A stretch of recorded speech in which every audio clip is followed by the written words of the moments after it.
कहानी के starting scene में हमें घने जंगल में एक शिकारी के टोली को दिखाया जाता है। अब ये सब जंगल में होते हैं, तभी इनकी तरफ एक आदिवासी कबीला हमला कर देता है और इनमें से ये कबीले वाले उनके कुछ साथियों को मार देते हैं। अब ये सब जंगल में होते हैं, तभी इनकी तरफ एक आदिवासी कबीला हमला कर देता है और इनमें से कुछ लोगों को मार देते हैं। दरअसल ये आदिवासी इन पर इसलिए हमला कर रहे हैं क्योंकि आदिवासी का सरदार है, उनकी बेटी को किसी ने अगवा कर लिया होता है और इसीलिए आदिवासी ये समझते हैं कि उस लड़की को इन्होंने अगवा किया है। इन लोगों में से काफी लोगों को उन्होंने मार दिया होता है। अब यहाँ पर इनके काफी लोग मर चुके हैं। फिर ये इन्हीं की बोट चुराते हैं और वहाँ से निकल जाते हैं। ये आधे रास्ते में होते हैं, तब भी इनके ऊपर खतरा टला नहीं था क्योंकि ये जानते हैं कि ये पूरा इलाका उन आदिवासी का इलाका है। अब इनका यहाँ पर एक हेड होता है जो कि ग्लास को कहता है कि अब हमें यहाँ पर क्या करना चाहिए। ग्लास उनको कहता है कि हमें इस नाव को यहीं पर छोड़कर जमीन से पैदल जाना होगा। ग्लास की कही हुई बात पर उन्हीं में से एक आदमी वहाँ पर एग्री नहीं होता।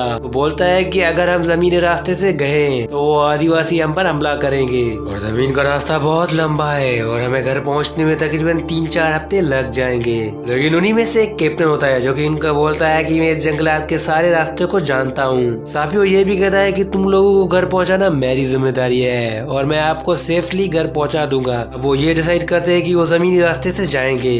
अब ये सब अपने बोट से उतर जाते हैं और बोट को पानी में खुला छोड़ देते हैं ताकि ये आदिवासी इनकी तरफ ना पहुंच पाए। अब ये सब के सब जंगल के रास्ते से अपना सफर स्टार्ट कर देते हैं। यहाँ पर सबसे बड़ी प्रॉब्लम ये होती है कि यहाँ पर ठंड काफी ज्यादा खतरनाक है और उनका रास्ता कई हफ्तों तक का है और उन्हें इस ठंड का सामना करना पड़ेगा। लेकिन इनके पास कोई भी रास्ता नहीं होता, इसीलिए वो इसी बात पर एग्री हो जाते हैं। अब ये सब के सब उस घने जंगल के रास्ते पर निकल जाते हैं। अगली सुबह ये देखते हैं कि उस नाव पर वो आदिवासी पहुंच चुके हैं और इनका फैसला सही था।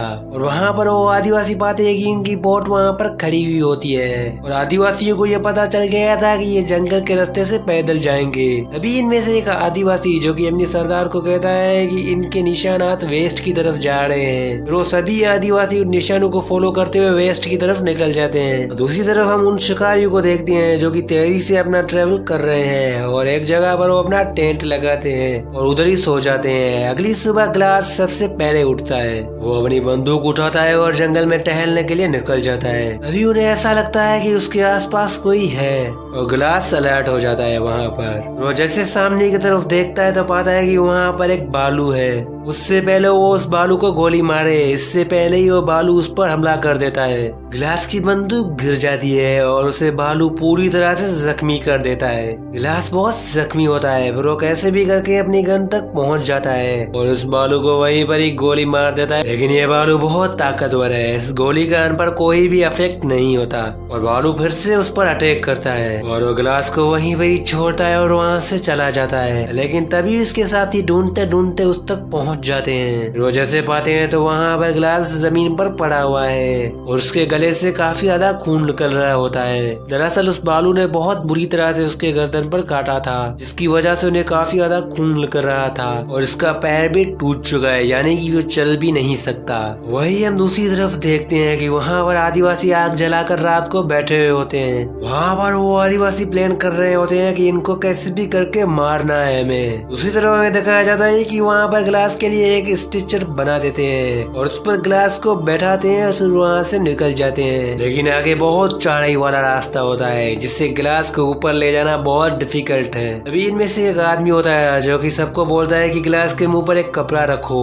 दरअसल वो ग्लास को गोली मारने वाला था, उसे लगता था कि ग्लास अब नहीं बचेगा और ग्लास यहाँ पर तड़प रहा होता है। लगभग उसे बाहर ले जाना बहुत डिफिकल्ट है और उस कैप्टन का बेटा उन्हें कहता है कि ऐसा मत करो, पर उसको रहम आ जाता है ग्लास पर और वो कैप्टन ग्लास को छोड़ देता है। वहाँ पर कैप्टन सबको कहता है कि जो भी ग्लास के पास रुकेगा उन्हें मैं $100 दूंगा। लेकिन तभी वहाँ पर ग्लास का बेटा और उसके साथ एक और लड़का भी मान जाता है यहाँ पर बैठने के लिए। अभी उन्हीं में से एक आदमी बोलता है कि मैं यहाँ पर रुकूंगा और मुझे $300 चाहिए। तो ग्लास का बेटा और उसके साथ एक और लड़का उनको कहता है कि ठीक है, तुम हमारे डॉलर्स भी रख सकते हो, सिर्फ तुम यहाँ पर रुको। वो तीसरा आदमी भी मान जाता है वहाँ पर रुकने के लिए। रात को हम देखते हैं कि वो तीनों रात को बैठे हुए होते हैं। ग्लास की हालत काफी ज्यादा खराब है लेकिन ग्लास जिंदा रहता है और रात को वहाँ पर एक आदमी होता है जो कि फ्रीजर को कहता है कि तुम यहाँ से चले जाओ, यहाँ से 200 मील आदिवासी आ रहे हैं, जिसकी वजह से फ्रीज डर जाता है। फ्रीज कहता है कि वो आदिवासी कहाँ कहाँ है। लड़का फ्रीजर को कहता है कि मैं ग्लास को कहीं भी छोड़कर नहीं जाऊंगा, क्योंकि हमने अपने कैप्टन से वादा किया है कि हम ग्लास के साथ आखिर तक रहेंगे।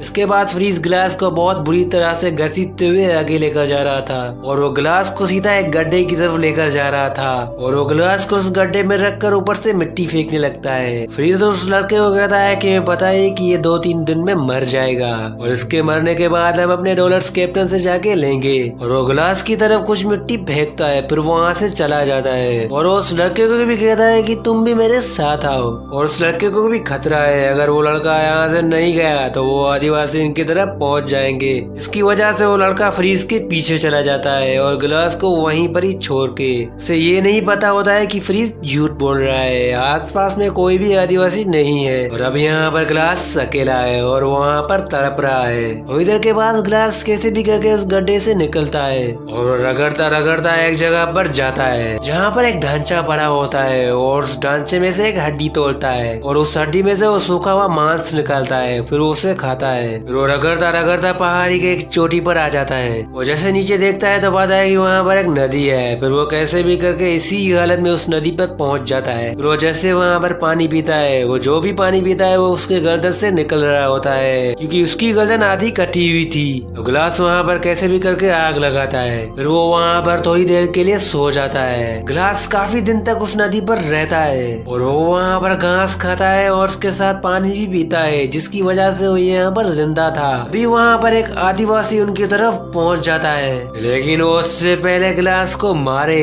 तभी ग्लास नदी में कूद जाता है और पानी में से तैरता हुआ बहुत आगे चला जाता है और ग्लास दूर जाकर एक नदी के किनारे रुकता है। फिर वो वहाँ पर कुछ दिन गुजारता है। फिर वे फ्रेश को दिखाया जाता है जो कि उस कैप्टन के पास आया है और उसे कहता है कि मेरे डॉलर्स मुझे दे दो। फिर वो उससे अपने पैसे लेता है, फिर वो वहाँ से निकल जाता है। फिर हमें ग्लास को दिखाया जाता है जो कि एक बर्फ वाले इलाके में पड़ा होता है। तभी उसके पास एक आदमी आता है। उसके बाद वो आदमी ग्लास के लिए एक लकड़ी का छोटा घर बनाता है और वो ग्लास के सारे कपड़े उतार कर उस घर में रख देता है और ग्लास को चारों तरफ ढक कर उसके सामने आग लगा देता है ताकि उसको गर्मी मिल सके। अगली सुबह ग्लास को होश आता है और वो चारों तरफ उस आदमी को ढूंढने की कोशिश करता है, लेकिन वो आदमी उन्हें नहीं मिलता। फिर वो जैसे ही थोड़ा आगे जाता है तो पाता है कि उस आदमी को किसी ने फांसी लगाकर मार दिया होता है। दरअसल ये फ्रांसीसी लोगों का काम है और वहीं पर ही ग्लास रात गुजारता है। अगली सुबह उनकी आग जैसे खुलती है तो पाते हैं कि वो आदिवासी उनकी तरफ पहुंचने वाले हैं। वो उन आदिवासी को गोली मारता है, फिर उस घोड़े पर बैठता है, फिर वहाँ से तेजी से भाग जाता है। अब उन आदिवासियों के पास भी घोड़े हैं और उस घोड़ू से वो उसका पीछा कर रहे थे, लेकिन तभी वो वहाँ पर खाई आती है। अब ग्लास को ये पता था कि अगर वो यहाँ पर रुकेगा तो ये आदिवासी उनको मार देंगे। फिर ग्लास उस खाई में घोड़े समेत गिर जाता है और वो सीधा बर्फ पर गिरता है। घोड़ा नीचे गिरने के बाद मर जाता है, लेकिन ग्लास अभी भी जिंदा था। लेकिन ये यहाँ पर ठंड से नहीं बच सकता। फिर उसके दिमाग में एक टेक्निक आती है। वो घोड़े के पास जाता है और घोड़े का पेट चीरता है। तो घोड़े के पेट से सारा सामान बाहर निकालता है और उस घोड़े के पेट के अंदर वो बैठ जाता है, क्योंकि वो जानता था कि अगर वो बाहर रहा तो वो ठंड की वजह से मर जाएगा। वो पूरी रात वो घोड़े के पेट के अंदर गुजारता है और अगली सुबह अपने सफर के लिए निकल जाता है। अभी हम देखते हैं कि फ्रीज ग्लास की तरफ पहुंच चुका है और यहाँ पर इन दोनों की बहुत लड़ाई होती है और ये दोनों बहुत जख्मी हो चुके हैं। तभी हम देखते हैं कि वहाँ पर वो आदिवासी पहुंच चुके हैं जो कि इन लोगों को मारना चाहते हैं। फिर ग्लास फ्रीज को नदी में धक्का दे देता है। फिर वो सीधा आदिवासी के पास जाता है जहाँ पर वो आदिवासी से पकड़ते हैं और उससे मार देते हैं। उसके बाद वो आदिवासी नदी पार करके ग्लास के पास आते हैं, लेकिन वो ग्लास को मारते नहीं है क्योंकि उनको उनकी लड़की मिल चुकी है, इसलिए वो ग्लास को छोड़कर आगे निकल जाते हैं। इसके साथ इस मूवी का यहीं पर ही एंड होता है। दोस्तों मैं उम्मीद करता हूँ कि ये वीडियो आपको पसंद आया होगा। अगर पसंद आया होगा तो मेरे चैनल को सब्सक्राइब, वीडियो को लाइक कर देना। अल्लाह हाफिज।